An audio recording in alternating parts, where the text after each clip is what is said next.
Good morning, student. Hope you all are enjoying my videos. So, in the new semester of this year, we have already started the chapter number 5, that is In Search of Peace, Buddha and Mahavira. I hope you all learned about Gautam Buddha and his preaching in last module. Today we will learn about Jainism. Lord Mahavir teaches that we can attain through peace and happiness only through behaving and thinking rightly. यानी हमें जीवन में सुख और खुशियां तभी मिल सकती है अगर हमारे चीजों को देखने का जो सोच है वो सही तरीके का हो.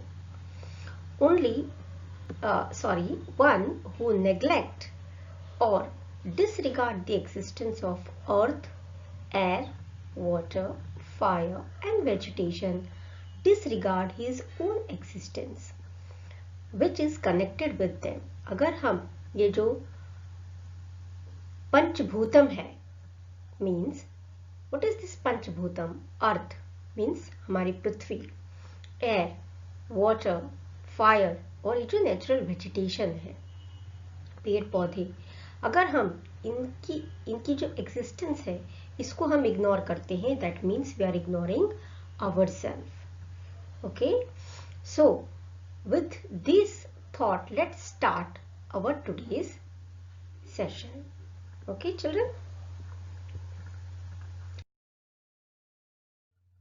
now Jainism is an ancient religion that laid the foundation for new life and new history and earned permanent place in India. The Jains believes in the existence of 24 Tiranthakar. Okay, उनके 24 Tiranthakar है, and you can see in this image the name of all the 24 Tiranthakar. Okay, a Tiranthakar, actually then you may think that who is Tiranthakar? A Tiranthakar is an individual who conquered the cycle of life and death and rebirth and on their own made path to follow others. Means हम तिरंतकार किसको बोलते हैं? तिरंतकार उनको बोलते हैं जिसने ये जीवन मृत्यु का जो साइकिल है उसमें से खुद को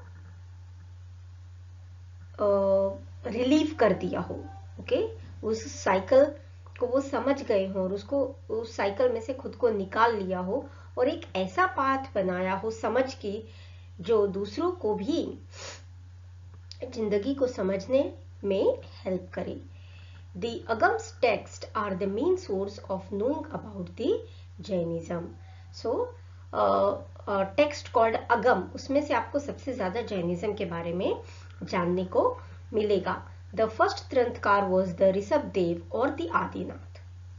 So, सबसे पहले जो जैनिज्म के तिरंतकार थे, इस आइडियोलॉजी को प्रोपगेट करने वाले थे, वो कौन थे? ऋषभदेव, उनको आदिनाथ भी कहते हैं. He was son of King नाभि of अयोध्या. उस टाइम जो अयोध्या के किंग नाभि थे उनका सन था. कौन? Rishabhdev. Children, did you know that Rishabdev is one of the most honored of the Jain Tiranthakar, having been the first to preach the Jain faith in this age? और ऋषभदेव जितने भी जैन फॉलोअर्स हैं उनमें सबसे ज्यादा पॉपुलर है. ओके, क्योंकि उन्होंने बहुत ही कम एज में जैनिज्म की प्रीचिंग स्टार्ट कर दी थी. He taught the man the 72 accomplishment including, और उन्होंने जो पुरुष हैं उनको 72 चीजों का ज्ञान दिया. And what are that? Writing, arithmetic and so ऐसी चीजों का ज्ञान उन्होंने मैन को दिया. And also to the women 64 crafts, और 64 डिफरेंट क्राफ्ट का ज्ञान उन्होंने वुमेन को दिया. And some of them are pottery, carpentry, weaving. Okay, now the 23rd Tiranthakar was the Parshvanath. Parshvanath was the 23rd Tirthankar. He was the son of King Ashvasen of Kasi. Okay. जिसको आज हम वाराणसी भी बोलते हैं. He left the home at the age of 30. उन्होंने अपना घर कौन से एज में छोड़ दिया था? 30. And he became a hermit. Hermit means सन्यासी बन जाना. And preached Jainism. और उसके बाद उन्होंने लोगों को जैनिज्म के बारे में बताया, उनको टीच किया. He was against the religious ritual and caste system. वो religious rituals और caste system के भी against थे. He preached truth, non-violence, ascety and non-possessiveness. उन्होंने लोगों को किन चीजों का ज्ञान दिया? सच का, अहिंसा का. Ascety means not hoarding of anything. कोई भी चीज को जमा नहीं करना. And non-possessing. Okay. After him, Mahavir became the 24th and the last Tirthankar. और उनके बाद जो लास्ट तीर्थंकर हैं वो कौन है? Mahavir Swami. So let's know more about him. So Mahavir Swami was born in a Natra Kshatriya dynasty of a Kundgram Republic of the Vaji Union. His father was the king of the Republic Vaji Union. उनके जो father थे वो जो वजी kingdom था, okay, उसमें बहुत सारे रिपब्लिक स्टेट साथ में जुड़े हुए थे. उनका किंग कौन था? महावीर स्वामी के father. Okay. And the childhood name of Mahavir Swami was Vardhaman. His father name was Siddhartha. His mother name was Trishala Devi. He also has a younger brother whose name is Nandi Vardhan. And he was then married at a very young age. His wife name was Yashoda, and he also has a daughter whose name was Priyadarshini. Okay. Vardhaman had a lavish childhood and lived a proper prince-like life. Okay. जब वो छोटे थे, क्योंकि वो राजा के बेटे थे, तो उनकी जो जिंदगी थी वो एकदम प्रॉपर एक प्रिंस जैसी थी. Is having a luxury life. He did many great thing in his childhood. और उन्होंने अपने बचपन में भी बहुत सारी ऐसे बहुत महान काम किए थे. Like saving his friend from a poisonous snake, fighting a monster, etc. And these things prove that he was not an ordinary child.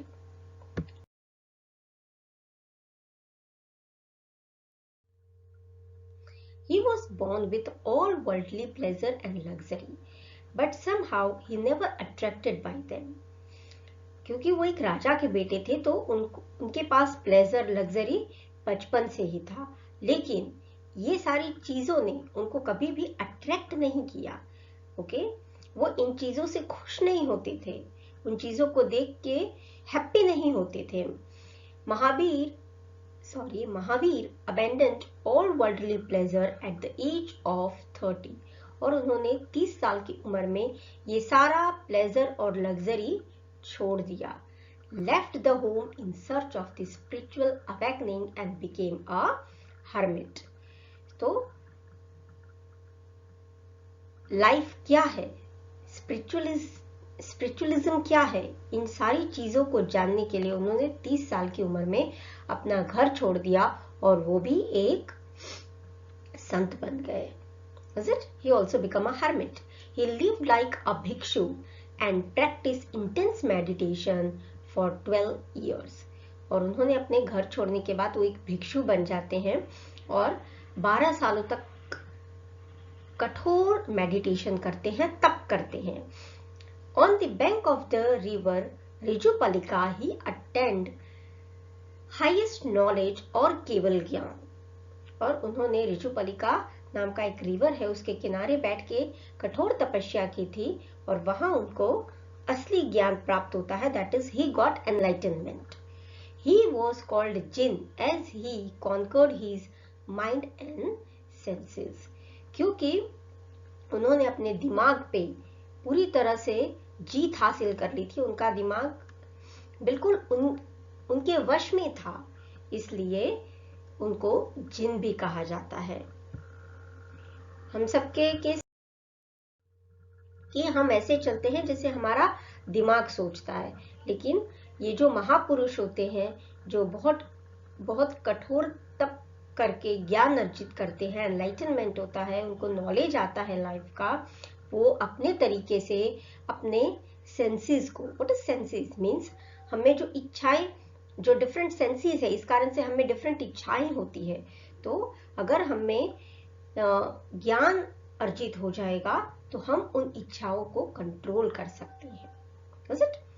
Finally, he get enlightenment and spiritual knowledge and came to be known as Lord Mahavir. After gaining enlightenment, he preached what he learned all those who needed it. तो enlightenment के बाद उन्होंने क्या किया, उन्होंने जो कुछ भी अर्जित किया था, गेन किया था, he started preaching the same to the people. He spent next 30 years traveling on their feet around India, preaching eternal truth that he realized. और बाद में उन्होंने 30 साल तक इंडिया के कॉर्नर में घूम घूम के लोगों को वो बताया जो उन्होंने इतनी कठोर तप के बाद हासिल किया था, जो उन्होंने महसूस किया, जो उनको लगा कि ये जिंदगी जीने का सही तरीका है। Numerous people inspired by him, और उनके इस प्रीचिंग से बहुत सारे लोग उनसे इंस्पायर्ड हुए, and they all converted into the Jainism. Mahavir said that the real path to free the soul from the bondage of karma was to follow the threefold path. Is it? उन्होंने क्या कहा कि अगर हमें इस जन्म और मृत्यु के इस साइकिल से निकलना है, तो हमको इस थ्री फोल्डेड पाथ को फॉलो करना जरूरी है। And what is that three folded path? Right faith. The first is right faith, which doesn't mean that you believe what you are told, but to see the things properly and avoiding the preconception and the superstition that get in the way of seeing clearly. Right faith का ये मतलब नहीं है कि आपको किसी ने कुछ कह दिया है तो बस आपको उसको बिलीव कर लेना है। नो, सुपरस्टिशन यानी अंधविश्वास से उठ के आपको चीजों को देखना होगा एक सही प्रोस्पेक्ट में, एक सही नजरिए में। Okay, then the next is the right knowledge, which means having accurate and the sufficient knowledge that helps person free them from the attachment and desire and help achieve peace of mind. और इंसान के पास सही knowledge होना चाहिए, right knowledge होना चाहिए, okay, जिस कारण से आप इस दुनिया के अटैचमेंट से, डिजायर से अपने आप को फ्री कर सके। And the third is the right conduct, which means living our life according to the ethical rule to avoid doing harm to the living things and free yourself from the attachment and the other impure attitudes and thoughts. Is it? So what is the third? Third is a right conduct, means सही चीजें करना। Okay, अब उन सही चीजों में क्या है? एथिकल रूल्स पे चलना, you don't have to harm any living being and to free yourself, ये जो दुनिया की डिजायर्स है, अटैचमेंट है, इससे अपने आप को दूर कर लेना। keep your attitude pure, okay, and these three folded path are also known as a three ratnas or the three jewels of the Jainism. Okay. Now let's understand preaching of the Mahavir Swami. Okay, Mahavir Swami ने 5 principles दिए थे, that also known as the 5 vrats. Okay, and what are that 5 vrats? The first is the non-violence, which means ahimsa, which means not to cause harm to any living being. कोई भी जो living being है, चाहे वो छोटा से छोटा जानवर हो, इंसेक्ट हो, पेड़ पौधे हो, किसी के भी लाइफ को हमें नुकसान नहीं पहुंचाना है। सेकेंड इज द ट्रूथफुलनेस और सत्य, that is to speak the harmless truth only, means हमें हमेशा सत्य ही बोलना चाहिए। नॉट स्टीलिंग मीन्स चुराना नहीं, that is called the asthei. Do not steal means not to take anything which is not properly given to you. ऐसी कोई भी चीज को हमें नहीं लेना चाहिए जो हमारा नहीं हो, is it? और उस चीज का मोह भी नहीं करना चाहिए जो हमारा नहीं है। Then comes the non-possession or a non-attachment, also known as a apriyagraha. Okay, apriyagraha means do not own the property. हमें प्रॉपर्टी को होर्ड नहीं करना चाहिए, is it? apriyagraha means the complete detachment from the people, place and the material things. हमें अगर हमारे mummy है, daddy है, भाई बहन है और कोई रिलेशन है, उसमें भी भावनाओं में नहीं बहना चाहिए। ओके, सो अपने आप को इमोशन से भी डिटैच रखना है, प्लेस से भी डिटैच रखना है, और मटेरियलिस्टिक थिंग्स है जैसे वेल्थ है, गोल्ड है, सो पैसा है, मनी है, इन चीजों से भी अपने आप को डिटैच रखना है। And the last is the celibacy और ब्रह्मचर्या, not to indulge in sensual activities. अपने आप को जो फिजिकल इमोशन है उससे भी अपने आप को डिटैच रखना है, is it? So means you have to control your all the senses.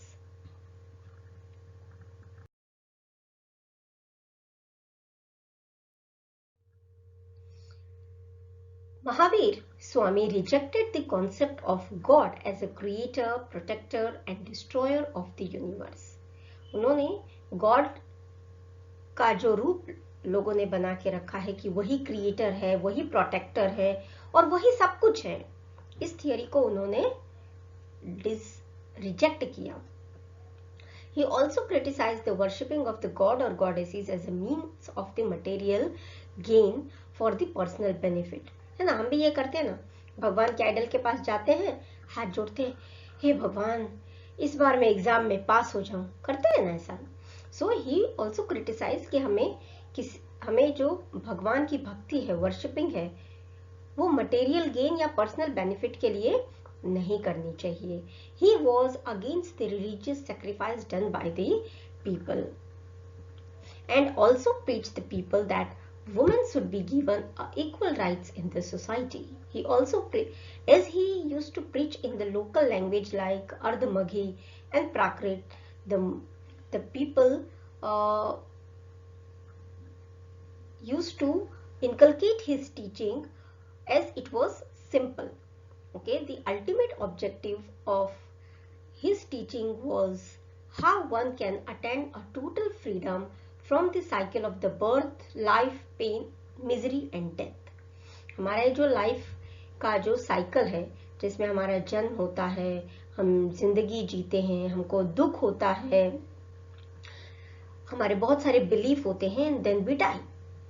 तो वो अल्टीमेटली लोगों को क्या सिखाना चाहते थे कि इस चक्र से हम कैसे निकल सकते हैं, अपने आप को मुक्त कर सकते हैं, and achieve the permanent blissful state of one's self. Okay, और अपने आप को इस सारे दुख से, मिजरी से अपने आप को मुक्त कर सकते हैं। This is also known as a liberation और निर्वाणा, और इसी को हम निर्वाणा कहते हैं, is it? He died in the Pavapuri at the age of 72. So और उनका डेथ 72 ईयर में हो जाता है। So from this chapter what we know is 2500 years ago Mahavir and Buddha worked to remove the social evils prevailing in the society at that time and help the people to choose the path of peace and virtue. Okay, see children, if you are not willing to learn anything, then no one can help you. But if you are determined to learn, then nobody can stop you. With this thought, we end this chapter here. Okay, so this is what outcome or the morality of this history chapter. आपने यहाँ 2 stories पढ़ी, is it? ये दोनों लोगों ने बहुत ही कम as में अपने सारे जो उनको बचपन से प्लेजर और लग्जरी मिला था लाइफ में उसको त्याग दिया, जो सच्चा ज्ञान है इस दुनिया में उसको अर्जित किया और पूरे दुनिया में इस ज्ञान को प्रोपगेट किया, इज इट? उसको फैलाया, स्प्रेड किया. So these are actually the true learning of the life. Okay children, so goodbye. If any query, you are free to ask me anytime. Good day.